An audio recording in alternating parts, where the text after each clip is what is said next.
हाय, आ गए class 10th में। 9th पास कर लिया, पेपर भी अच्छा गया, अच्छा खासा रिजल्ट आया। बट बट बट बट अब आप एक ऐसे क्लास में एंटर कर रहे हैं जहां आपको ढेर सारा पढ़ना पड़ेगा, ढेर सारा याद करना पड़ेगा। इतना ज़्यादा सिलेबस होगा, आपके कैरियर में अभी तक उतना बड़ा पहाड़ कहीं नहीं आया। 7 से 8 घंटे, 12-12 घंटे आपको पढ़ना पड़ेगा। अच्छे अच्छे सोचते हैं यह क्लास सबसे टफ एग्ज़ाम का क्लास है, जिसमें लाखों बच्चों से, करोड़ों बच्चों से आपको क्या करना पड़ेगा, फाइट करना पड़ेगा। आपका परसेंटेज 60-70 के प्लस आ जाएगा। 9th में आपका मार्क्स कम था, 10th में भी कम आएगा। तो ध्यान देना मेरे भाई, ऐसा कुछ भी नहीं है। ऐसे कहने वाले चिंपांजी आपके 52 मिलेंगे। क्लियर हुआ? तो ध्यान रहे, आज मैं आपको बताता हूं, आपने जिस क्लास में एंटर किया है वो क्लास एक शानदार गौरवशाली क्लास है। क्यों? क्योंकि इसमें हर मनचाहा बच्चा अपने अकॉर्डिंग सोचे गए थिंकिंग की जो भी मार्क्स सोचा होगा, जो गोल वो बनाया होगा, वो अचीव कर सकता है।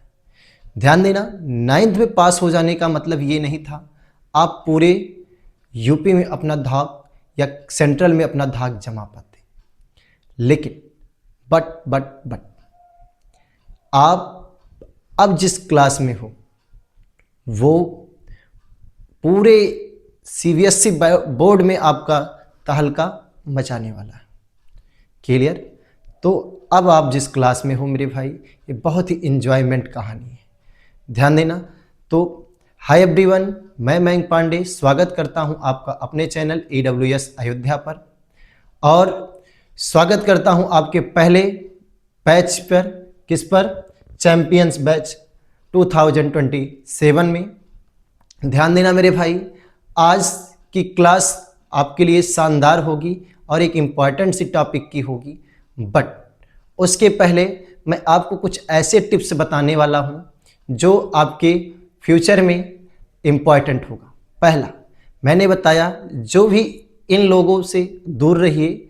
आप जो आपको निगेटिविटी देते हैं, ये चीज़ आप नहीं कर पाओगे, वो चीज़ नहीं कर पाओगे, उनसे दूरी बनाइए। दूसरा, आपका 9th में नंबर कम आया है, ज़्यादा आया है, उससे कोई इफेक्ट नहीं होता मेरे भाई। आपका कौन सा सब्जेक्ट कमज़ोर था, कौन सा सब्जेक्ट आपका स्मार्ट है, आप उससे भी मतलब नहीं है।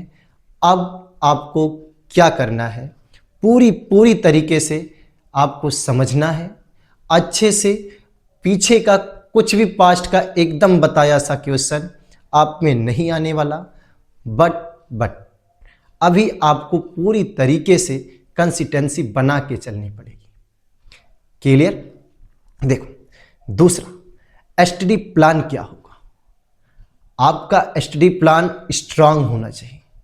आप हार्ड वर्क करके 7 से 8 घंटे पढ़ के आप अच्छा नंबर नहीं ला पाएंगे, बट आपको 2 से 3 घंटे पढ़ करके एक अच्छा खासा नंबर ला सकते हैं, पूरे सीबीएसई में तहलका मचा सकते हैं। बट आपको एक चीज़ ध्यान देना पड़ेगा। आप जो टाइम टेबल बनाएंगे वो किसी के अकॉर्डिंग मत बनाइएगा। पहला चीज़। क्यों? क्योंकि आप हो सकता है सुबह लेट उठते हो और कोई आपको सुबह का टाइम टेबल बताए, या नाइट में आप सो जाते हो, कोई नाइट में आपको जगाए, आपका कंसिस्टेंसी पूरी तरीके से डेडिकेशन ना हो पाए, आप सो जाओ, उठ ना पाओ, ये सब बहुत सी प्रॉब्लमें आप में आएंगी। मेरे भाई, आप अपने आप में जिस टाइम कंफर्टेबल समझना, उस टाइम का टाइम टेबल बनाना, और इतना ज़रूर उसमें केयर करना कि जब भी टाइम टेबल बनाना, जो आप 3 घंटे 4 घंटे के लिए आप बनाओगे उस टाइम टेबल पर, उसमें किसी भी चीज़ की तरह इंटरफेयर आप नहीं करोगे। ऐसा नहीं आप पढ़ाई के साथ मोबाइल चलाओ, रील्स देखो, खेलने की बारे में सोचो, फ्रेंडों की बात को सोचो, ऐसा मत करना। बस बाकी आपकी ये क्लासेस पूरी इंजॉयमेंट तरीके से होनी चाहिए मेरे भाई। क्लियर हुआ? दूसरा, कंसिस्टेंसी से पढ़ेंगे, डेली पढ़ेंगे, जितना भी पढ़ेंगे डेली पढ़ेंगे। जैसे किसी रीजन बस आप नहीं पढ़ पाते हो तो एनीवे कोई बात नहीं, आप नेक्स्ट डे इस जो रिमाइंडर हावर्स होगा उसे कवर करने का पूरा प्रयास करेंगे। क्लियर? फिर मैं बात करता हूं कि आपको कंसिस्टेंसी कैसे बनाना है। आपको सबसे पहले ऑफलाइन या ऑनलाइन डिसाइड करना है मुझे पढ़ना कैसे। आपको किसी एक टीचर को चूज करना पड़ेगा, वो टीचर कैसा भी होगा आप अपने अकॉर्डिंग चूज करना। अच्छा पढ़ाता हो, आपके वो समझ में आता हो। जरूरी नहीं कि हर एक सब्जेक्ट किसी एक टीचर से पढ़ा जाए या अलग अलग टीचर से पढ़ा जाए। एक सब्जेक्ट के लिए आप एक टीचर चूज करना मेरे भाई, और उस एक टीचर से आप पूरी शिद्दत के साथ पढ़ना। और अगर आप शिद्दत के साथ उस टीचर से पढ़ेंगे तो ध्यान देना, आपको लाइफ में जो आने वाला आपका बोर्ड एग्जाम होगा उसमें आप बहुत अच्छे मार्क्स अचीवमेंट कर पाएंगे। क्लियर? फिर मैं बात करता हूं आपका एंजॉयमेंट करने का। लोग ये कहते हैं अब आप इस क्लास में पहुंच चुके हो, एंजॉयमेंट मत करिए, एंजॉय को कम करो, पढ़ाई ज़्यादा करो। मेरे भाई मैंने पहले भी बताया, अपना टाइम टेबल बनाइए। जैसे लोग कहते हैं लोगों के तरीके से मत चलिए, एंजॉय भरपूर करना। शायद दुनिया का पहला एक ऐसा इंसान टीचर मैं हूँगा जो आप लोगों को खेलने के लिए, एंजॉय करने के लिए कह रहा हूँगा। आपके पेरेंट्स भी सुन रहे होंगे तो उनको ये भी लग रहा होगा कि टीचर ऐसा सिखा रहा है। ध्यान देना मेरे भाई, आपको पूरी लाइफ में आप 24 आवर्स अगर पढ़ने का प्रयास करेंगे नहीं पढ़ पाएंगे। उसमें से वो हार्ड वर्क होता है, उसमें आप बोरिंग हो जाएंगे और आपको पढ़ने का मन नहीं करेगा। उसमें से आप अपने अकॉर्डिंग टाइम टेबल बनाइए, बट जितना आप टाइम टेबल बनाएंगे फुल डेडिकेशन के साथ उस टाइम टेबल में अपना वर्क करेंगे। क्लियर? फिर संडे रिवीजन। आपको वीक में 1 डे मिलता है, पूरा हॉलीडे रहता है संडे के दिन। उस संडे के दिन आपको किसी एक सब्जेक्ट को उठाना है और पूरा उसका रिवीजन करना है। एवरी संडे एक सब्जेक्ट एक रिवीजन। क्लियर? बट पूरा जितना है आपको अच्छे से रिवीजन करना है। दूसरा, कंपेयर करने वाली बात, आप अपने आप को किसी दूसरे से कंपेयर मत करना मेरे भाई। कंपेयर करने का मतलब समझ में आया?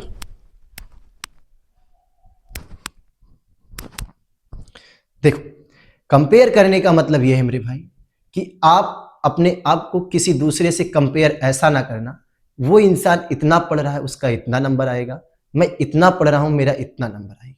मेरे भाई आप अपने से ध्यान देना और भीड़ में चलने का प्रयास मत करना। अगर आपको कुछ बड़ा सोचना है, कुछ बड़ा करना है तो भीड़ से निकलना पड़ेगा। और जब भीड़ से निकलेंगे मेरे भाई तभी आप अकेले क्या करेंगे, उस गोल को पा पाएंगे जो आपने थिंकिंग किया है। तो चलिए शुरुआत करते हैं आपके इस बैच के। जो बैच क्या है आपका, चैंपियंस बैच। आपको समझ में ही आ गया होगा चैंपियंस बैच क्या है। ध्यान देना, चैंपियन बैच 2027 ये फ्री ऑफ कॉस्ट है, 100% फ्री है। इसमें आपको एक पैसा भी नहीं पे करना है, बट आपको अपना कीमती समय यहां देना पड़ेगा। इसकी क्वालिटी क्या है, ध्यान देना मेरे भाई। इसकी जो क्वालिटी है वो यह है कि इसमें आपको डेली प्रैक्टिस सेट मिलेगा। ऐसा नहीं है मेरे भाई आपको पढ़ा दिया गया फिर उसके बाद आप क्या कर रहे हैं कोई मतलब नहीं। उसके साथ क्लास के जस्ट खत्म होने से हाफ या 1 आवर आफ्टर आपको क्या किया जाएगा, एक प्रैक्टिस सेट दिया जाएगा जितना आपको क्लास में पढ़ाया गया हो। दूसरा, डेली डाउट क्लियर किया जाएगा। आपका एक एक डाउट जो भी होगा आप लाइव सेशन में अपना डाउट क्लियर कर सकते हैं। तीसरा, लाइव डिस्कशन, आपके साथ लाइव डिस्कशन किया जाएगा। ये समझना मैं आपके फ्रंट पर हूं और आप मेरे फ्रंट पर हैं। ऑफलाइन की तरीके से आप सारा क्वेश्चन मेरे पास भेजेंगे, पास करेंगे, मैं इधर से रिप्लाई आपको पास करूंगा। क्लियर? फिर आपका कॉन्सेप्ट एक्सप्लेनेशन, कि जो एकदम से कॉन्सेप्ट होगा, आपको एक एक कॉन्सेप्ट पूरा पूरा एक्सप्लेन किया जाएगा। ऐसा नहीं आपको आधे सवाल पर छोड़ दिया जाए। क्लियर हो गया? ये आपका कॉन्सेप्ट एक्सप्लेनेशन था। फिर ध्यान देना, ये क्लासेस आपकी लाइव भी रहेंगी, कुछ रिकॉर्डेड भी रहेंगी मेरे भाई। समझ में आया? जो रिकॉर्डेड रहेंगी उसके भी लिए लाइव डिस्कशन किया जाएगा। और ध्यान देना, जो लाइव रहेगी आप उसमें डाउट अपना डायरेक्टली क्लियर कर सकते हो। फिर मैं चलता हूं मेरे भाई आगे की तरफ। ध्यान देना, ये रहा आपका सिलेबस और यहां से अब आपके मैथ के सिलेबस के बारे में पहले मैं बात करूंगा। पहले मैथ से चलेगा आपका, उसके बाद धीरे धीरे नेक्स्ट सब्जेक्ट आपके शुरुआत किए जाएंगे। ध्यान देना, CBSE class 10th mathematics syllabus कितना 2026 to 2027 batches. Real numbers, polynomials, chapter 1 आपका रियल नंबर्स है, चैप्टर 2 पॉलिनोमियल्स है, चैप्टर 3 आपका क्या है, pair of linear equation in 2 variables. Clear? आगे मैं बात करता हूं मेरे भाई, 4 चैप्टर आपका क्या है, क्वाड्रेटिक इक्वेशन है, क्वाड्रेटिक इक्वेशन है मेरे भाई। नेक्स्ट में बात करूं तो अर्थमेटिक प्रोग्रेशन है, जिसे आप एपी भी कह सकते हैं। क्लियर? आगे अगर मैं बात करूं तो ध्यान देना, नेक्स्ट चैप्टर आपका 6 है, कोऑर्डिनेट जियोमेट्री। इसमें कोऑर्डिनेट जियोमेट्री में क्वाड्रेंट पूछा जाता है, आपको कंफर्म होगा, पहले भी आप 9th में पढ़ चुके हो, बट यहां मैं 9th का कोई भी डिस्कशन नहीं करूंगा। आपको जितना होगा वो 9th और 10th को लेकर के पूरा पूरा आपको क्लियर करूंगा। आगे ध्यान देना, नेक्स्ट टॉपिक पे चलते हैं। 7 चैप्टर है आपका ट्रायंगल्स और 8 चैप्टर है आपका सर्कल। यहां सर्कल में आपको पूरा नहीं पढ़ना है, सर्कल के मेन पॉइंट आपको पढ़ने हैं और थोड़ा इजी टाइप का आपका इसमें सवाल आता है। ठीक, बात करें कौन कौन सा क्वेश्चन यहां से पूछा जाएगा, तो बहुत ही सिंपल तरीके का यहां से क्वेश्चन पूछा जाता है और वो बहुत ही अच्छा भी होता है।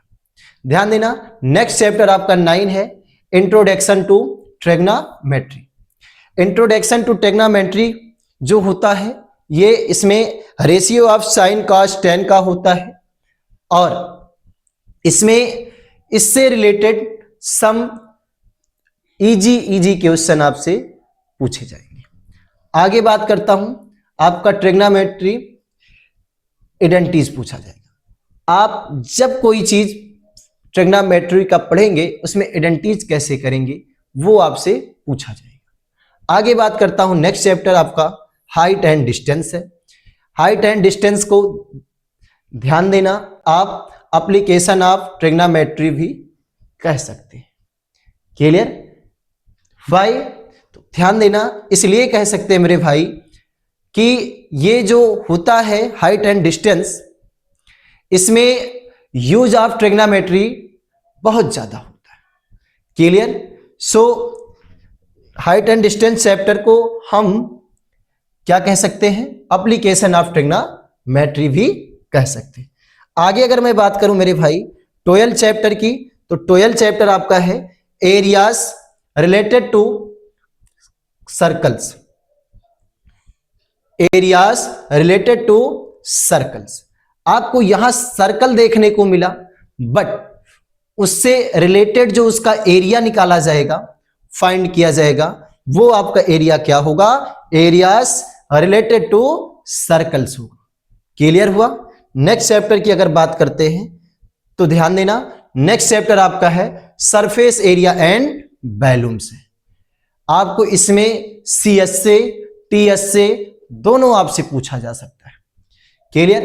नेक्स्ट चैप्टर आपकी है कि आप स्टैटिक्स है, स्टैटिक्स में मीन, मोड और मीडियन तीन ही चीज निकालने को पूछता जाता है, और तीन चीज अगर आपने अच्छे से निकाला तो एक अच्छा खासा वो नंबर दिला के जाता है। क्लियर। नेक्स्ट चैप्टर है आपकी प्रोबेबिलिटी। कौन सी? प्रोबेबिलिटी। प्रोबेबिलिटी चैप्टर आपका जो है, इसमें पहला तो इंट्रोडक्शन ऑफ प्रोबेबिलिटी आएगा, उसके बाद जो आएगा बड़ा इजी क्वेश्चन आपका इसमें पूछा जाता है और बहुत अच्छे तरीके से पूछा जाता है। कैसे, कौन कौन सा टॉपिक कहां कहां पूछा जाएगा, ये आपको मैं अभी आगे इसी वीडियो में बताता रहूंगा। आगे ध्यान देना, एक मिक्स्ड लिखा गया है। 16 डेज अगर मतलब 16 चैप्टर को अगर हम माने तो क्या होगा? मिक्सअप होगा, मिक्स्ड क्वेश्चन। आपने जितना 15 चैप्टर्स में पूरा पढ़ा होगा उसका एक एक क्वेश्चन आप में क्या किया जाएगा? मिलाया जाएगा। ऐसा नहीं जैसे आपने सरफेस एरिया एंड वॉल्यूम्स पढ़ लिया, इसमें से आपको सरफेस एरिया एंड वॉल्यूम्स में आपको केवल वही क्वेश्चन मिलेंगे जो सरफेस एरिया एंड वॉल्यूम से होंगे, बट इस मिक्सअप में आपको ये 15 चैप्टर से रिलेटेड सारे क्वेश्चन आपको देखने को मिलेंगे और वो भी डिफरेंट डिफरेंट टाइप के मिलेंगे। ऐसा नहीं होगा मेरे भाई कि किसी एक चैप्टर का आपको पूरा क्वेश्चन कराया, नहीं, 15 चैप्टर से डिफरेंट क्वेश्चन और डिफरेंट डिफरेंट चैप्टर से आपको दिया जाएगा और पूरा पूरा सॉल्व कराया जाएगा। दूसरी बात, आपको मैंने वहां पढ़ने का तरीका भी बताया, लेकिन ये जो सारा सिलेबस होगा आपका, ये एनसीईआरटी बेस होगा। किसके बेस होगा? एनसीईआरटी बेस होगा। और इसका जो नोट्स होगा वो भी आपका कैसा होगा? एनसीईआरटी बेस होगा। क्या होगा? नोट्स जो होगा मेरे भाई वो भी आपका क्या होगा? एनसीईआरटी बेस होगा। क्लियर हो गया? अब सुनना, ये तो ये था। इसके साथ आपको प्रैक्टिस सेट मैंने पहले भी बता दिया, प्रैक्टिस सेट कराया जाएगा और मोर देन एबव में ज्यादा से ज्यादा मात्रा में कराया जाएगा। बट आप खुद से भी प्रयास करते रहेंगे और हमारे साथ शुरू से लेकर अंत दिनों तक बने रहेंगे। चलते हैं आगे। देखिए, ये रहा आपका यूनिट वाइज मार्क्स। किस यूनिट में कितना मार्क्स मिल सकता है उसमें हमको क्लासिफाई करना पड़ेगा। नंबर 1 देखने को आपको मिलेगा नंबर सिस्टम। आपको पता है नंबर सिस्टम से आपको पूछा जाता है। इस नंबर सिस्टम से आप में कितना मार्क्स आएगा? 6 मार्क्स आएंगे। दूसरा अलजेब्रा, अलजेब्रा से 20 मार्क्स पूछा जाता है।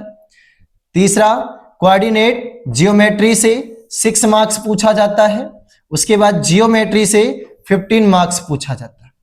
क्लियर हो गया? नेक्स्ट बात मैं करूं तो ट्रिग्नोमेट्री जो कि 12 मार्क्स पूछा जाता है।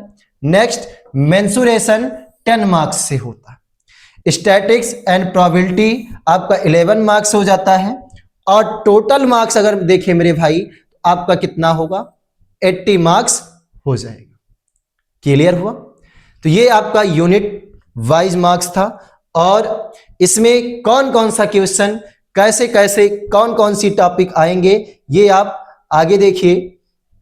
आगे जो है मेरे भाई इसमें most important chapter board exam में कौन कौन सा होता है। जैसे पहला अलजेब्रा इंपॉर्टेंट ही होता है क्योंकि 20 नंबर्स में आता है और जब 20 नंबर्स में आएगा तो वो चीज समझ लेना अपने आप में वेरी मोस्ट इंपॉर्टेंट होता है। दूसरा जियोमेट्री, तीसरा ट्रिग्नोमेट्री और मेंसुरेशन, स्टैटिक्स एंड प्रोबेबिलिटी। ये चैप्टर आपके मोस्ट इंपॉर्टेंट चैप्टर है। क्लियर? इसमें हमको थोड़ा ज्यादा कॉन्सेप्ट देना पड़ेगा क्योंकि यहां से क्वेश्चन आपके बोर्ड पेपर में ज्यादा मात्रा में आते हैं। क्लियर? नेक्स्ट टॉपिक पे अगर हम चलते हैं तो पहला चैप्टर नेम आपका है रियल नंबर। रियल नंबर से मेरे भाई आपको कौन सा टॉपिक आ सकता है? तो पहला टॉपिक आपका होता है, ध्यान रहे यहां पर अगर मैं बात करूं मेरे भाई तो क्या होगा, जैसे यहां पर क्या लिखा है? ये लिखा है HCF एंड LCM। क्या लिखा है मेरे भाई? HCF एंड LCM लिखा है। तो ध्यान रहे HCF एंड LCM की अगर मैं बात करूं तो ध्यान देना HCF और LCM।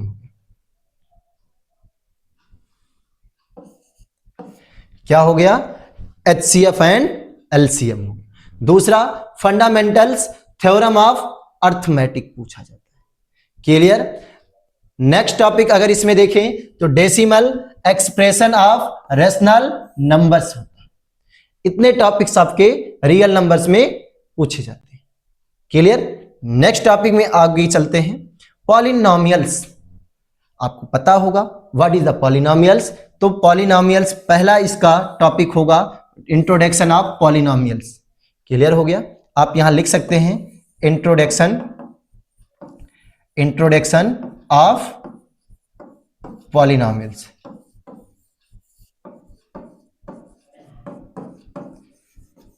Introduction of polynomials. Next की बात करें तो डिग्री ऑफ कॉफिशिएंट, डिग्री ध्यान देना। नेक्स्ट टॉपिक अगर पूछे यहां पे तो क्या होगा, डिग्री एंड कॉफिशिएंट। आपसे पॉलिनोमियल्स का डिग्री पूछा जाएगा जिसे पावर कहते हो, दूसरा कॉफिशिएंट्स पूछा जाएगा। क्लियर। नेक्स्ट टॉपिक की बात करते हैं तो zeros of polynomials. Next graph method of zeros relation या graph of zeros of relation. Clear हुआ। आपसे ग्राफ पूछा जाएगा, जीरोस के रिलेशन का ग्राफ्स क्या होता है। क्लियर। आगे नेक्स्ट टॉपिक पे चलते हैं।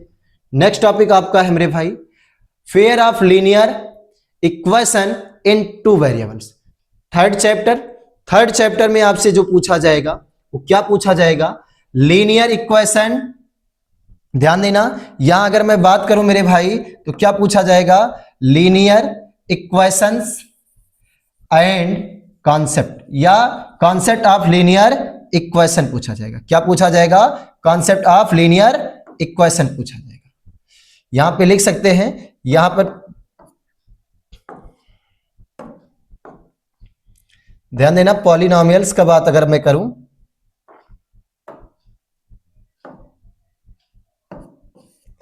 या लीनियर इक्वेशंस कॉन्सेप्ट। क्लियर हो गया। ध्यान देना, यहां पर यह चीज नहीं रहेगा, इक्वेशंस या इक्वेशंस कॉन्सेप्ट हो जाएगा। दूसरा सब्स्टिट्यूशन मेथड्स, दूसरा इसके बाद नेक्स्ट एलिमिनेशन मेथड, उसके बाद क्या आ जाएगा आपका इसमें वर्ड्स प्रॉब्लम आ जाएंगे। वर्ड्स प्रॉब्लम में मेरे भाई आपको ढेर सारे क्वेश्चन देखने को मिलेंगे। कहे तो fair of linear equation into variables में आपको मोर देन 70% ज्यादा क्वेश्चन आपको वर्ड्स प्रॉब्लम से ही देखने को मिलेंगे। क्लियर। आगे चलता हूं, आगे ध्यान देना, नेक्स्ट चैप्टर है आपका मेरे भाई क्या, quadratic equation.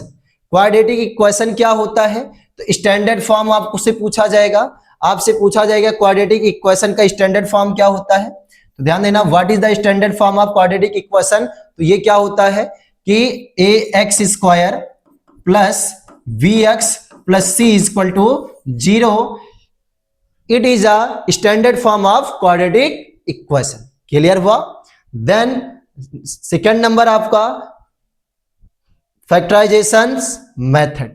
Factorisation methods is a mainly 3 types but more than 2 types.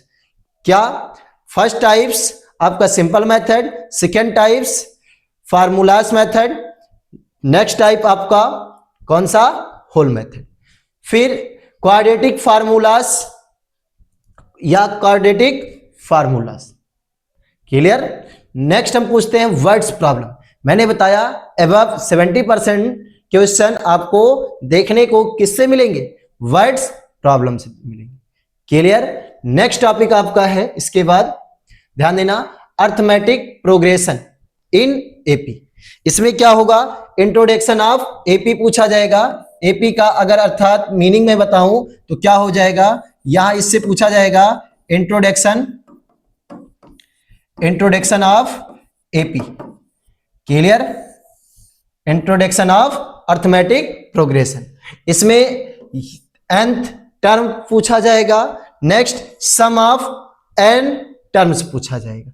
उसके बाद मैंने बताया हर एक चैप्टर में आपका वर्ड्स प्रॉब्लम होता ही है और वर्ड्स प्रॉब्लम आपको 60 से 70% पूछा ही जाएगा। क्लियर? तो आप लोग तैयार हैं? तो अभी मैंने देखा ना तो आप लोग अभी लाइक किए हो ना कमेंट किए हो मेरे भाई, तो एक बार लाइक लिख के और लाइक करके और कमेंट जरूर लिखिएगा। हाँ सर, अभी जितना आपने टॉपिक बताया वो सारी टॉपिक हमको समझ में आई। नेक्स्ट टॉपिक में अगर मैं बात करूं तो आपको ध्यान देना, नेक्स्ट टॉपिक आपका है चैप्टर आपका कोऑर्डिनेट जियोमेट्री। और ध्यान देना, कोऑर्डिनेट जियोमेट्री में आपको केवल 2 टाइप्स पढ़ना है। पहला कौन सा टाइप पढ़ना है? आपको डिस्टेंस फार्मूला पढ़ना है, दूसरा आपको सेक्शन फार्मूला पढ़ना है। क्लियर हो गया? पहला distance formula, second section formula पढ़ना है। क्लियर हुआ मेरे भाई? नेक्स्ट टॉपिक की अगर मैं बात करूं आपके, तो ट्रायंगल्स हो गया। तो ट्रायंगल्स में आपको क्या पढ़ना है? पहला तो सिमिलर ट्रायंगल्स पढ़ना है, इसकी सिमिलैरिटी कैसे होती है। दूसरा बीपीटी पढ़ना है। बीपीटी का मतलब बेसिक प्रॉपर्टीज, आप कह सकते हो बेसिक प्रॉपर्टीज। यहां तो लिखा है प्रॉपर्टीज, क्या लिखा है? प्रॉपर्टीज रिलेशनलिटी। ध्यान देना, नेक्स्ट थ्योरम आपका होता है जिसे आप बीपीटी कह सकते हो। तो चलिए आगे बात करते हैं जिसकी क्या होती है नेक्स्ट टॉपिक आपका। यहां पे ध्यान देना, यहां पे मेरे भाई नेक्स्ट टॉपिक आपका क्या हो जाएगा आपका, अगर मैं ध्यान दूं, यहां पर थोड़ा सा मिस्टेक हो गया था हिंदी लिखने में। अगर मैं बात करूं यहां पर तो ध्यान देना मेरे भाई, आप क्या करोगे, यहां पर आपका जो होगा वो कौन सा होगा, वहां पर आपका ये पहला तो थ्योरम्स होगा और प्रूफ्स होगा। एक एक थ्योरम्स, एक एक प्रूफ स्टेटमेंट्स आपको वहां पर दिए जाएंगे, आपको वहां पर करना पड़ेगा। तो मेरे भाई जब ये क्लासेस चलाएंगे बड़ी शानदार चलाएंगे और ध्यान देना बड़े ही आराम से चलाएंगे। क्लियर हो गया? नेक्स्ट टॉपिक आपकी मैं बात करता हूं, आपका क्या है? सर्कल्स है। सर्कल्स में आपको क्या पढ़ना है? टेजेंट टू आ सर्कल पढ़ना है, नंबर ऑफ टेजेंट्स पढ़ना है। तीसरा टॉपिक्स में बात करूं तो टेजेंट्स प्रॉपर्टीज पढ़नी है। आपको टेजेंट्स की कौन कौन सी प्रॉपर्टीज होती है वो पढ़नी है। नेक्स्ट टॉपिक की बात करें अगर ऐसे ही हम, तो ध्यान देना, एक क्या है? इंट्रोडक्शन ऑफ ट्रिग्नोमेट्री है। इसमें क्या होगा? Ratio of trigonometry, sine cos tan, cot sec cosec पढ़ना है। दूसरा स्टैंडर्ड वैल्यू पढ़नी है, इसकी स्टैंडर्ड वैल्यू क्या होती है। नेक्स्ट टॉपिक की बात करूं तो इसमें आपको ट्रिग्नोमेट्री इंडस्ट्रीज में जो आप पढ़ेंगे वो क्या होगा? बेसिक इंडस्ट्रीज होगा, आइडेंटिटीज होगा आपका। आप इसमें आइडेंटिटीज करेंगे और आइडेंटिटीज प्रूफ आपको यहां करना पड़ेगा, क्या? प्रूफ करना पड़ेगा। आपको पता है कैसे आप प्रूफ करेंगे, तो यहां पर लिखा जाएगा सो दैट या प्रूफ दैट। क्लियर? और आपको क्या करना पड़ेगा मेरे भाई? प्रूफ भी करना पड़ेगा। क्लियर? आगे अगर मैं बात करता हूं नेक्स्ट टॉपिक की, तो ध्यान देना, नेक्स्ट टॉपिक आपका कौन सा होता है मेरे भाई? तो आपका हाइट एंड डिस्टेंस होता है। हाइट एंड डिस्टेंस में आपको पढ़ना है एंगल ऑफ एलिवेशन, दूसरा angle of depression. Clear? Next number आपका है ट्रिग्नोमेट्री वर्ड्स प्रॉब्लम। तो आपको ट्रिग्नोमेट्री का जो वर्ड्स प्रॉब्लम होगा वो भी आपको पढ़ना पड़ेगा। क्लियर? नेक्स्ट टॉपिक पे चलते हैं। नेक्स्ट टॉपिक आपका है मेरे भाई, आपका 12 चैप्टर है areas related to circles. Circle का एरिया पढ़ना पड़ेगा, एरियाज ऑफ सर्कल रिलेटेड होगा, जो भी एरियाज ऑफ सर्कल से रिलेटेड होगा मेरे भाई आपको उनसे पढ़ना पड़ेगा। पहला एरिया ऑफ सेक्टर पढ़ना पड़ेगा, दूसरा एरिया ऑफ सेगमेंट पढ़ना पड़ेगा। आपको पता होगा एरिया ऑफ सेक्टर क्या होता है, एरिया ऑफ सेगमेंट क्या होता है। अगर नहीं पता है तो जिस दिन इस चैप्टर की शुरुआत करेंगे उस दिन पूरा अच्छे से आपको बता देंगे। क्लियर? अगर इतना समझ में आया है तो एक बार कमेंट में यस लिखिएगा, अगर नहीं आया है मेरे भाई तो नो लिखिएगा। चलते हैं फिर आगे नेक्स्ट टॉपिक के बारे में, surface area and volumes. Clear हुआ? सरफेस एरिया एंड वॉल्यूम्स में आपको पढ़ना पड़ेगा, पहला क्यूब पढ़ना पड़ेगा, दूसरा क्यूबॉइड पढ़ना पड़ेगा, सिलेंडर पढ़ना पड़ेगा, कॉन पढ़ना पड़ेगा और स्फीयर पढ़ना पड़ेगा। और एक बात रही, जो इसमें एक टॉपिक और होता है मेरे भाई, क्या? हेमिस्फीयर। कौन सा? हेमिस्फीयर पढ़ना पड़ेगा। क्या पढ़ना पड़ेगा? हेमिस्फीयर आपको पढ़ना पड़ेगा। यहां से रिलेटेड क्वेश्चन आपके इस चैप्टर्स में बन सकते हैं। क्लियर? नेक्स्ट टॉपिक अगर मैं बात करूं तो मैंने बताया स्टैटिक्स में आपको 3 टॉपिक्स पढ़नी है। पहला कौन सा टॉपिक आपका? पहला मीन हो गया, दूसरा मीडियन हो गया, तीसरा क्या हुआ मेरे भाई? तो मोड हो गया। क्लियर हुआ? समझ में आया? तो इसमें आपको 3 पढ़ना है। अब मीन कैसे निकाला जाता है, मीडियन कैसे निकाला जाता है, और कैसे मोड फाइंड किया जाता है, ये आपको आपके जब इस चैप्टर की क्या करेंगे, स्टार्टिंग करेंगे, उसमें आपको कंफर्मेशन पूरी तरीके से करा दिया जाएगा। आगे ध्यान देना। नेक्स्ट चैप्टर की बात करते हैं, प्रोबेबिलिटी, और सबसे इजी चैप्टर आपका यही होता है। देखिए इसमें क्या है, पहले तो प्रोबेबिलिटीज फार्मूला होता है, फार्मूला भी इजी होता है, और प्रॉपर्टीज भी इसकी क्या होती है, प्रोबेबिलिटी भी आपकी इसकी इजी होती है। दूसरा सिंपल इवेंट्स, एकदम साधारण सा इवेंट्स होगा उसमें, और सिंपल इवेंट्स जब आप उसमें फाइंड करेंगे तो यहीं से रिलेटेड आपका सारा क्वेश्चंस बनेगा। क्लियर हुआ? इतना आपका सिलेबस था मेरे भाई, और इतना आपका क्या है, यही सिलेबस है, और धीरे धीरे इसी से हम क्या करेंगे, शुरुआत करेंगे। आगे ध्यान देना, अगर मैं आगे की बात करूं तो आपको पहले भी बता दिया कि यहां से आप अपना इसका क्या कर सकते हैं, स्क्रीनशॉट ले सकते हैं मेरे भाई। अगर किसी भी टॉपिक में आपको दिक्कत होती है, कोई भी प्रॉब्लम्स होती है, तो आप तुरंत क्या करेंगे, ध्यान रहे, अपने इंस्टीट्यूट के व्हाट्सएप ग्रुप चैनल पर एजुकेशन विद सक्षम, एजुकेशन विथ सक्षम व्हाट्सएप चैनल पर या टेलीग्राम चैनल पर, किस पर, टेलीग्राम चैनल पर आप कांटेक्ट कर सकते हैं। और अगर कोई स्पेशल इंफॉर्मेशन आपको देनी है, या हमको स्पेशल कुछ पूछना है हमसे मेरे भाई, या एक स्पेशल इंफॉर्मेशन चाहिए, कोई ज्यादा डाउट होता है, तो आप क्या कर सकते हैं, इन नंबरों पर भी कांटेक्ट कर सकते हैं। तो ध्यान रहे, इन नंबर पर भी कांटेक्ट कर सकते हैं, और इससे क्या हो जाएगा मेरे भाई, आपको सारा क्लियर कंफर्मेशन कर दिया जाएगा, आपके मन में कोई भी डाउट नहीं रह जाएगा। बट अगर आप पूरी शिद्दत के साथ सारी क्लास को लेते हैं, रेगुलर प्रैक्टिस करते हैं, तो मैं आपको बता रहा हूं, आपका कोई भी सिलेबस पीछे नहीं रहेगा।